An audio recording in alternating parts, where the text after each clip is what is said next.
السلام علیکم ناظرین، یہ مارچ اور اپریل کے مہینے موسم بہار کے مہینے ہوا کرتے ہیں۔ 2021 کا اپریل کا مہینہ اب گزر رہا ہے، لیکن بہار کا نام و نشان دور دور تک نظر نہیں آتا۔ مجھے جب کوئٹہ کی بہاریں یاد آتی ہیں مارچ اور اپریل کی، تو میرا دل ڈوبنے لگتا ہے۔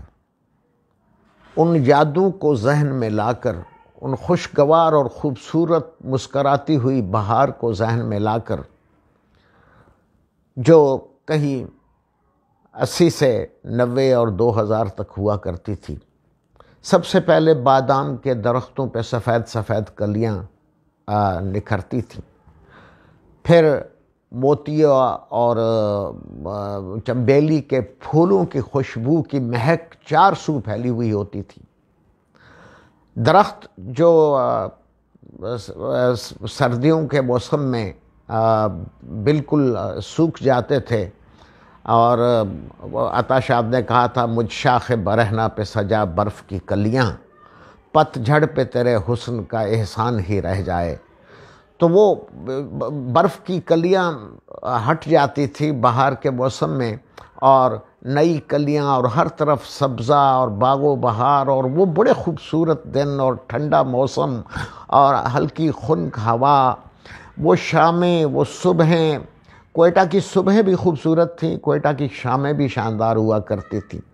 چمکیلی صبح اور سرمئی شاموں کا شہر کہلاتا تھا۔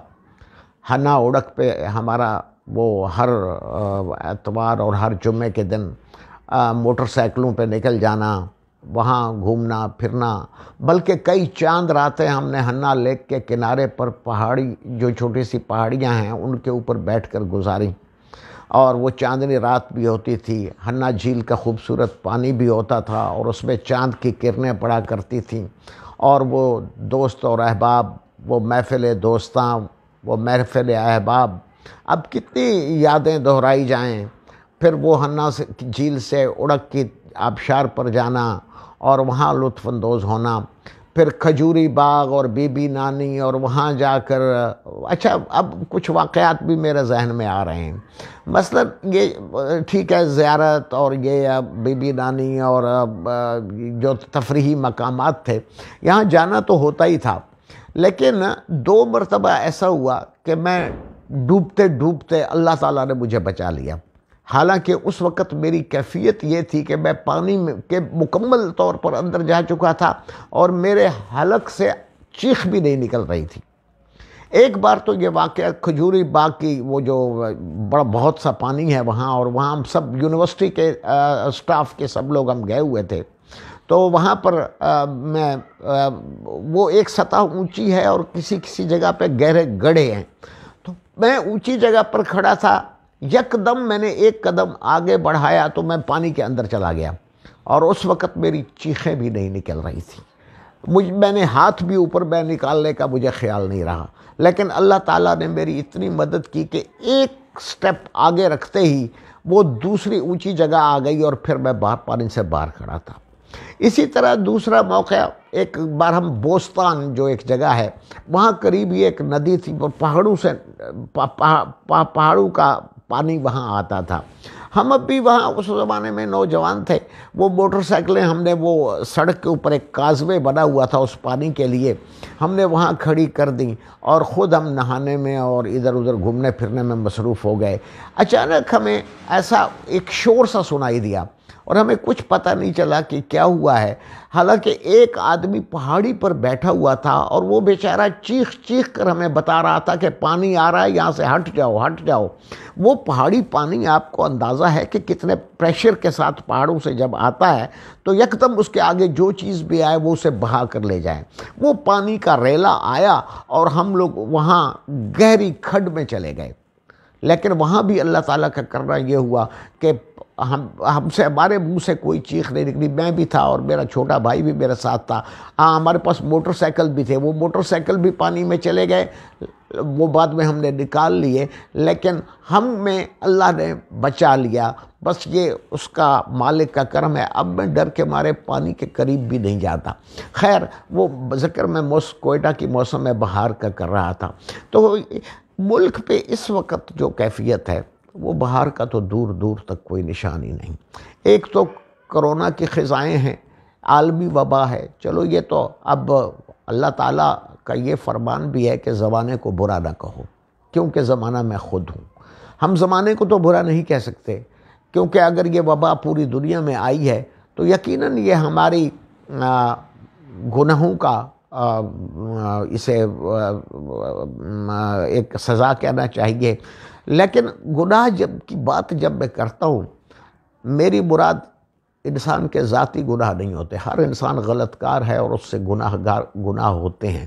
میں ان گناہوں کا ذکر کر رہا ہوں جو ہم اجتماعی طور پر کرتے ہیں, جس میں ہمارا نظام معیشت بھی شامل ہے, عدل و انصاف بھی شامل ہے, سیاسی حالات بھی شامل ہیں.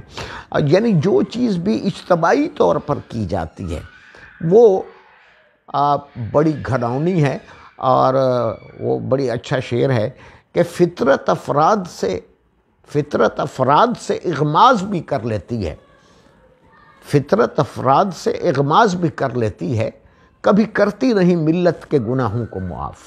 یہ جو ہم اجتماعی طور پر غلطیاں کرتے ہیں, جو ہم نے اپنے سیاسی نظام کا بیڑا غرق کیا ہے, جس طرح سے ہم نے بے روزگاری کو رواج دیا ہے, جس طرح سے ہم نے طبقاتی تضادات پیدا کر رکھے ہیں, جس طرح ایک طرف جو ہے وہ اربوں خربوں میں کھیلنے والے لوگ ہیں اور دوسری طرف نان شبینہ کو محتاج لوگ ہیں, یہ ہمارا معاشی نظام ہے. جس طرح ہم عدل و انصاف کا قتل عام کر رہے ہیں, جس طرح ہم لوگوں کو ان کے حقوق سے محروم رکھتے ہیں, یاد رکھیے اگر ایک طبقہ بھی محروم ہے اور دوسرے چند لوگ جو ہے چاہے وہ کتنے ہی خوشحال کیوں ہوں, وہ کبھی خوشحال نہیں رہ سکتے جب تک پوری قوم من حیث المجموع خوشحال نہیں ہوگی. یہ جو غربت اور افلاس کے سائے ہیں, یہ جس انسان کے اندر جن لوگوں کو انہوں نے گھیرا ہوا ہے, وہ لوگ جو بد دعائیں دیتے ہیں اور جس طرح سے وہ محروم المعیشت رہتے ہیں, اور وہ لوگ جو خوشحال ہیں ان کا خیال نہیں رکھتے, نتیجہ یہی صورت ہوتے ہیں کہ طبقاتی تضاد آتا ہے اور اللہ کی طرف سے بھی یہ سزائیں مسلط ہوتی ہیں. تو میں جب گناہ کی بات کرتا ہوں تو میرے گناہ کسی کا ذاتی گناہ میری مراد نہیں ہوتی, میری گناہ اجتماعی گناہ ہوتا. میری مراد گناہ سے میری مراد اجتماعی گناہ ہوتا ہے. اور وہی شعر اس پر وہ بالکل منطبق ہو جاتا ہے کہ فطرت افراد سے اغماض بھی کر لیتی ہے, کبھی کرتی نہیں ملت کے گناہوں کو معاف. تو یہ جو کرونا کی وبا بھی اور اس کے ساتھ ساتھ ملک میں بے روزگاری, مہنگائی, عدل و انصاف کی عدم فراہمی, طبقاتی تضادات, ان سب نے مل کر ہمارے معاشرے کو ایسا گھن لگا دیا ہے کہ اب بہاروں کا دور تک نام و نشان نہیں. ہر موسم ویسے قدرت کی طرف سے بھی بہار اور خزاں کے موسم بھی سمیٹ لیے گئے ہیں. اب سردیوں کے بعد یکدم گرمیاں اور گرمیوں کے بعد یکدم سردیاں آ جاتی ہیں. حالانکہ جب میں کوئٹہ کی بہاروں کو یاد کرتا ہوں, 2000 سے پہلے کی بہاریں, تو وہ اتنی خوبصورت ہوا کرتی. میں نے پہلے ذکر کر دیا ہے اس کا, اس کو دہرانے کی ضرورت نہیں ہے. بہرحال یہ ہمارا وہ زمانہ تھا جس میں ہم لوگ شاید بہار, ویسے تو شاعر نے ایک بات اور بھی کہی ہے کہ بہار و خزاں کم نگاہوں کے وہم. یہ ادب کا شعر ہے کہ بہار و خزاں کم نگاہوں کے وہم, بھلے یا برے سب زمانے تیرے. اب یہ زمانے, وہ میں نے پہلے کہا کہ زمانے کو برا نہیں کہنا چاہیے, کیونکہ زمانہ اللہ تعالیٰ کہتا ہے کہ میں خود ہوں, لیکن انسان کے اعمال کا ایک خمیازہ بھی بھگتنا پڑتا ہے.